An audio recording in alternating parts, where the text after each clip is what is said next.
Mwongeye kwirwa neza nshuti bakunzi ba siporo aho muherereye hose, cyane cyane bakoze subscribe kuri Arena Sport News. Arena Sport News ni igitangazamakuru kibagezaho amakuru atandukanye agendanye na siporo. Tugiye turebera hamwe rero amakuru agendanye na equipe Arsenal. Ni equipe Arsenal iri buze kuza kuba muri weekend ikina na equipe ya Leicester City.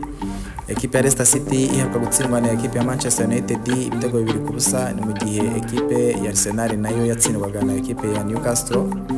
Equipe ya Arsenal mu mikino yose imaze kuba ikina na equipe ya Leicester City, Arsenal ikaba yamaze yaratsinzemo imikino 13 mu gihe Leicester City yatsinzemo imikino 4, hanyuma baza kuza kuba banganyemo imikino 3.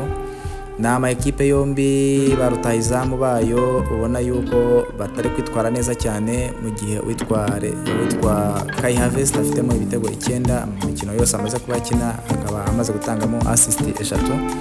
Ni mu gihe witwa Jamie Vardy umwongereza nawe akaba amaze gutsinda ibitego 7 imikino amaze kuba akina yose, ndetse atangamo assist 3. Hanyuma ku rutonde rwa shampiyona equipe Arsenal iri ku mwanya wa 2 n'amanota 50, ikaba ikurikira equipe ya Liverpool ifite 57. Hanyuma equipe ya Leicester City ikaba iri ku mwanya wa 18 n'amanota 17. Ni mu gihe habagenzi harimo ibibazo by'imvune muri ano ma equipe yombi. Uwitwa Kai Havertz yari hanze igihe kingana na sezo yose, hanyuma bigenda kwera ibibazo by'imvune. Uwitwa Gabriel Martinelli nawe ari hanze kugeza mu kwezi kwa 3 cyangwa kwa 4 biramutse bishobotse. Uwitwa Gabriel Jesus ari hanze sezo yose. Uwitwa Bukayo Saka ashobora kugaruka mu kwezi kwa 4 cyangwa se akaza mu mikino ya nyuma isoza shampiyona. Mbibutse yuko shampiyona izaba isozwa mu kwezi kwa 5 uyu mwaka turimo. Hanyuma uwitwa Tamiyasu nawe akazaba agaruka mu kwezi kwa 3. Hanyuma rero hatagize igishobora kuba cyahinduka, na ama equipe yombi ashobora kubanzamo abakinnyi. Arsenal ishobora kuza kuba ibanzamo kuri rutahizamu, ikaza kubakinisha witwa Trossard akazaba ahengekwa kuri nimero 9 kugira ngo ashakishirize uburyo yabonera ibitego Arsenal, bityo nayo ikomeze kuba yasunika equipe ya Liverpool.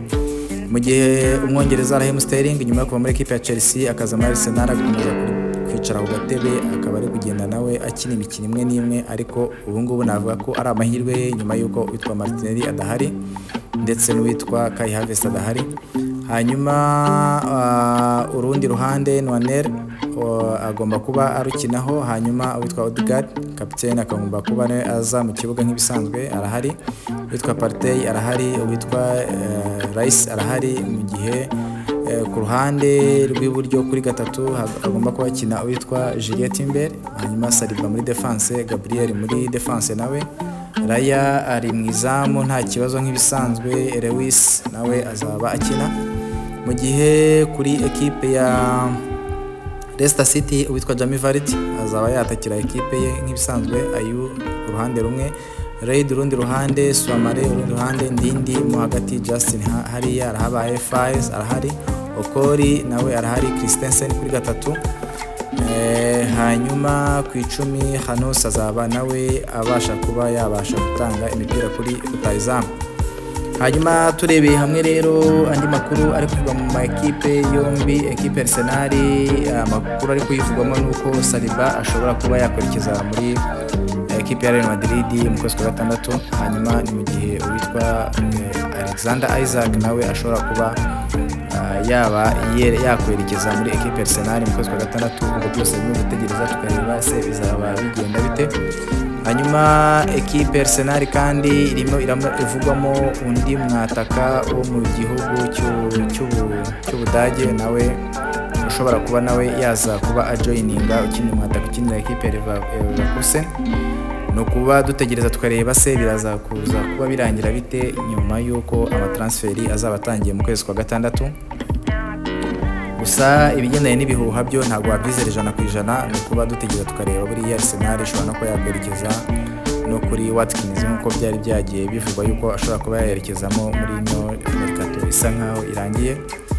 Guys rero reka tugeze turebe ku 6 bizaba bigenda bite. Se equipe Arsenal izaba itsinda igerageze kuba ikomeza gusunika Liverpool, bityo nayo ibe yakomeza kuba ihanganira igikombe cya shampiyona, cyangwa Leicester City izaba itsinda nayo yivana mu mwanya mubi wo gukomeza kugenda isa nkaho imanuka ijya hasi. ni ugutegereza tukareba se bizaba birangira bite. Nongeye kubashimira rero cyane wakoze subscribe kuri Arena Sport News. Ibiganiro nk'ibi ngibi nakagaruka. Asante sana, kandi nawe niba utarakora subscribe nabakangurira ko mwakora subscribe kugira ngo amakuru nk'aya ngaya ajye basha kugeraho 5 kuri 5. Kandi nongera kubashimira ku buryo turi dukomeza kugenda twaguka umunsi ku wundi. Sawa rero guys, ciao ciao.